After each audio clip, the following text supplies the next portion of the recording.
Hello everybody, welcome to Monza. It is the penultimate round of the 1951 previous results carry season, and we see Piero Taruffi starting on pole, Pierre Levay up there in the talbot, but everything else there basically is Ferraris until you get to stirlingmoss in 5th place. So Ferrari got a great chance of a home victory, but there is one critical omission from this, and that is Emmanuel de Graffenried, toulodegraffenried.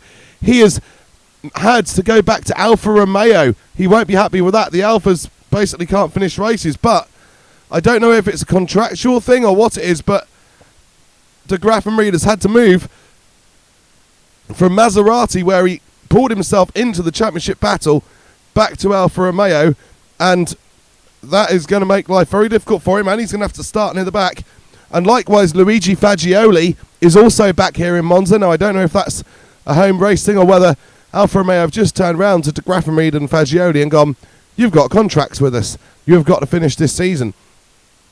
But whatever the situation is, Fagioli and de Graffenried are back in the Alfa Romeos here in Monza. So that, well, it might let Franco roll off the hook because he is down in 20th. He'll be hoping to work his way back towards the points today.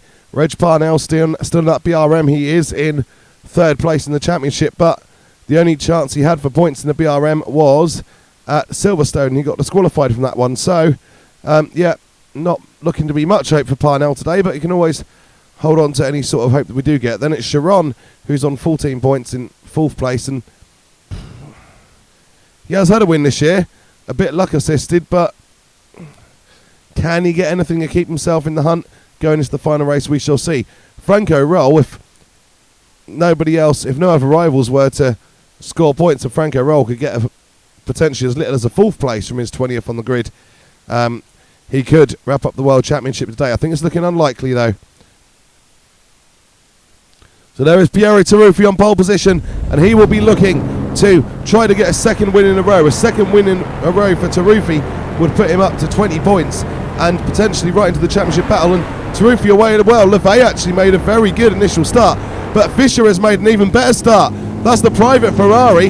He has got into the lead, and well, how would it go down for Ferrari if the private one beats all of their regular cars? Well, they've seen it already with Reg Parnell beating them this season, but obviously here they moved to BRM, so he's not a threat now. And that Van der Velde Ferrari, that Finwall Special, has since been retired, and it's just Peter Whitehead in his private Ferrari and Fischer in that one, and Landy in a private Ferrari as well today. But Taruffi has gone back through into the lead, so Taruffi is back in the lead.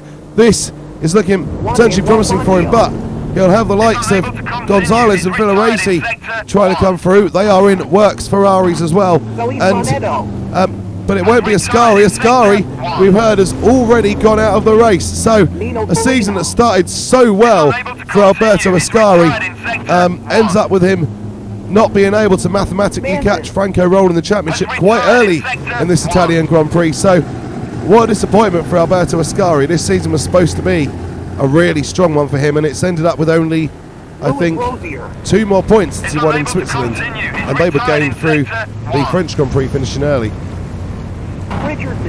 So we're having a look down through the field as Whitehead gets a little bit loosey-goosey in front of Godia there, and Godia will be looking to take advantage of that. He is back in the field and enjoying himself. But look, there is Fischer now still in 2nd place. Taruffi quite a way ahead. It is a very wet race, and I wonder if, are we going to see the pit stops where people might not finish the race just because they're trying to pit for different tyres. I think it's, by the looks of this, it's going to stay wet all race. So, you know, but there you go. Some are pitting, and I think, which Ferrari is it going to be? So they really want to throw away Taruffi, get him right into the championship battle. It's the sort of thing Ferrari would potentially do this season. And Taruffi is slowing down. He is preparing for a pit stop, I believe. What's going to happen with Fischer? He is preparing for a pit stop too. So who's going to pit? Is that going to? Are they going to leave Villoresi and Gonzalez out there? Are they going to affect? Are Ferrari going to hamstring their championship challenge with their other cars? We'll have to wait and see. So where are they? They've all going through the pit lane. Gonzalez pits, but Villoresi stays out. So Villoresi, that is for position, and Luigi Villoresi is going to get up into the podium positions. home driver in his home circuit. Of course, Taruffi, the other home driver in the Ferrari, is winning the race at the moment. And can he hold it on? Taruffi, earlier in the season, you know, we wouldn't have said he'd be in the title battle. He was Ferrari were all at sea, and it was only Ascari looking like he had that extra ability to get into the championship battle. But, well, he's won the last race. If he wins this one, he's going to be right there. I think Franco Roll is nowhere in this race. I don't even know if he's still running, to be honest. I think he may well have retired from it. So, but we haven't seen him at all. Totally anonymous. And Taruffi continues to lead very comfortably from Rudifischer. And, well, he's got him in view, Fischer, but I don't think there's going to be... That customer Ferrari is not quite strong enough for the Curious Bedon. Unable to continue. But maybe, in sector 1. you know, if Taruffi has any issues, Fischer is there waiting to pounce. I wonder if Ferrari have asked the customer team not to challenge, potentially, because they need this win for Taruffi. He's the best placed driver in the championship now to try to go for it. And with one race left, drivers are going to start getting closed out of the championship battle, even though Frankie Roll can't score. And as Whitehead, he has had enough. So Whitehead, clumsy little moment in that Ferrari, and off he goes. Stirlingmoss is still running just on the edge of the points. He would love it if he could somehow get some, but he'll need a retirement ahead in order to make that happen. And Ferrari, nothing's ever gone straight forward for them this season, apart from Ascari in Switzerland and Taruffi in the last race at Nürburgring. I mean, Villoresi had his issues, even though he looks like he could potentially be on for a podium later on that race before his gearbox went. And of course he did do that amazing monster truck dive over the bridge, which I thought was absolutely hilarious. If you haven't seen it, go and watch it. It's 5 minutes 45 on the German Grand Prix previous results carry video, and it's in the thumbnail, so you can't really miss which one it is.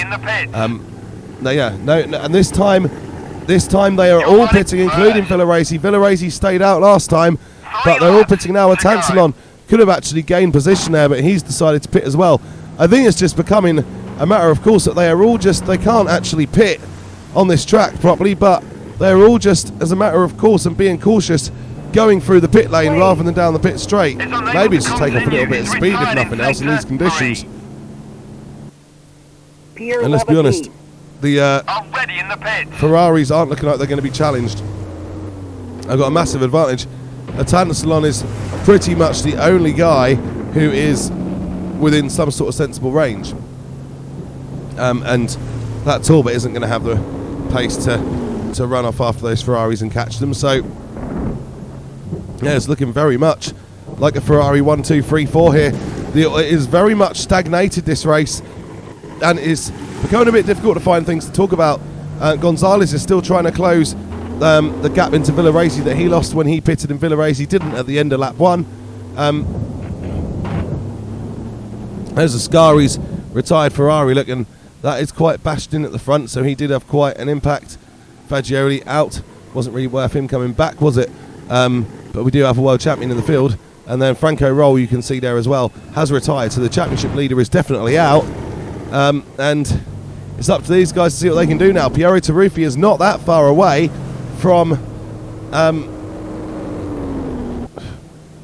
think he's only about a lap and a bit away from claiming the victory now. And that would put Taruffi up right in the championship battle, only 2 points behind Franco Roll, and with Roll not having a hope of scoring points at the moment, and Taruffi, if he wins this race, he'll have won the last 2 races and will only need a 4th place potentially to pass Roll in the championship. Well, unless de Graffenried does manage to negotiate a return to Maserati, but even then I think de Graffenried's going to be quite far back. I don't think he's still in this race. He might just be running around the back, but well, actually, no, he would be far back because he'd be switching teams, wouldn't he? So he would be going back to the back of the grid anyway. So, yeah, I think that would mean that unless Roll can perform a miracle and get up and get some strong points, I think Piero Taruffi actually looks very, very good for the World Championship. And like we said, we thought Ascari was Ferrari's strongest, final lap now, we thought Ascari was Ferrari's strongest driver at the start of the season, but Taruffi, he only had 4 points at one point, but then he won last time out, and if he wins this one as well, he's suddenly going to be 2 points off the championship lead and potentially the championship favourite with the quickest car and one that likes to finish. But he will be under pressure, of course, to finish that final race in Spain. So he doesn't. Roll has the position, and Roll is leading this championship without having won a race. Let's not forget that. So, and he was hoping that that win would come, but it never quite did, and it's not looking that likely now. I mean, he went out early, so I think he's going to be starting the next race from 26th place. So you can see what a tall order Franco Roll has got to defend and hold on to the championship lead if Taruffi is as strong in Spain as he has been in the last 2 Grand Prix. Ferrari finally coming into their own, finally cutting out the mistakes, and they are running 1, 2, 3, 4. I think it's only really Ascari of the works team. It's only really Ascari who's missing out, and you've got Landy and Whitehead in private Ferraris as well, of course. Well, Shell just rejoined Maserati today, and he is running up in 9th, so not bad from where he started. But look, there's a spun out car, a spun out Belgian Talbot in the middle of the road, and will they all be able to avoid him? This is the sort of thing that does tend to go wrong as a hitch for Ferrari. There's a spin in sector 3. But they've all got through. All of the top 4 got through. Will Phillipeetancelin get through as well? We'll wait to see that. But here comes now Piero Taruffi, and he's not that far from the finish line now. Is it going to be another cautious drive for the pit lane, or surely he's just going to cross the finish line this time? Although if he wins a race in the pits, he will take that record. 47 years before Michael Schumacher takes it in real life. So, well, Piero Taruffi will be looking at this. What happens here? Is he going to slow down? Yes, he is. So, well, this is the thing now. If anybody wants to take the victory from him, they could just simply keep going and not pit, and they would win the Italian Grand Prix out of those top 4. But I think they're all Ferraris, and they will not be doing that. They will all be subserving behind Piero Taruffi, who is going to win the Italian Grand Prix and now be within 2 points of Franco Roll for the World Championship lead with one final round to go at Pedralbes in Spain. Taruffi is the winner. Fantastic performance from him. Fantastic for Ferrari. It's a home Grand Prix and it's all gone right, and it is a 1, 2, 3, 4. And when it all goes right, they certainly don't claim that's a customer Ferrari in second place. They'll just say it's a Ferrari, and they're very proud of that performance. So Taruffi wins. Taruffi wins indeed. And then Fischer, second place in the customer Ferrari, the Escurie Espadon. Luigivilloresi, third in the second works Ferrari. And josefroliangonzalez, fourth in the Ferrari. That is actually, I think that might be certainly Villoresi's first points of this season. I think it might be Gonzalez's first points ever, possibly Villoresi's as well. Can't remember all the little minute details of who scored points last season. But I know Ferrari was sort of there or thereabouts today, even though Ferrari scored any points in the end last season. So, yeah. Well, Villoresi does get himself finally off the mark, as does Gonzalez. The two guys who have been threatening to score points all season finally do. Phillipeetancelin, he finishes in 5th place, and that's good going for him. Another 5th place. It's a shame that when he had the opportunity for a podium, he wasn't able to pull it off. But today, 5th place, best he could get, and he got it. So well done, Etancelin. So the Drivers' Championship, Franco Roll still leads it, 22 points, but Taruffi is closing in now on 20 points. De Graffenried still in 3rd on 17, Parnell 4th on 16. So those are the 4 drivers who can take the World Championship. Louis Chiron on 14 would only be able to tie with Roll, and we do have the OYU, I got here first, system to decide that one, so Chiron would not be able to overtake him. Fischer, he is in 6th on 13, Ascari 7th on 10. His title hopes totally went out today, and it's a shame considering he was the guy who led it at the end of the opening race. Pilet then on 6, Godia 5, Gordini 4, Simon 4, Levey 4, Villoresi 4, Etancelin 4, Rosier 3, Manzon 3, Murray 3, Gonzalez 3, Gleis 2, Shell 2, and Branca 2. All those scores there sound like a very, very confusing game of football, don't they? The Constructors' Championship, Ferrari 66 points. They are the Constructors' Champions following that performance today. Maserati not able to do anything, remain on 35 points. Talbot on 27. They move up by 2 and get 5 points clear of Oscar now. So very good chance that they're going to hold that 3rd place. Maserati at 8 points ahead of them, but that's going to be difficult, I think. They don't have the performance to do it. And Simca Gordini 5th in the Constructors on 11 points. So All that remains to be said now is thank you very much for watching. Please do like and subscribe and hit the bell for notifications as well. We're looking forward to the final round in Pedralbes. It should be an absolutely stunning race with a World Championship up for grabs. And, yeah, thank you for watching and take care. And I'll see you soon.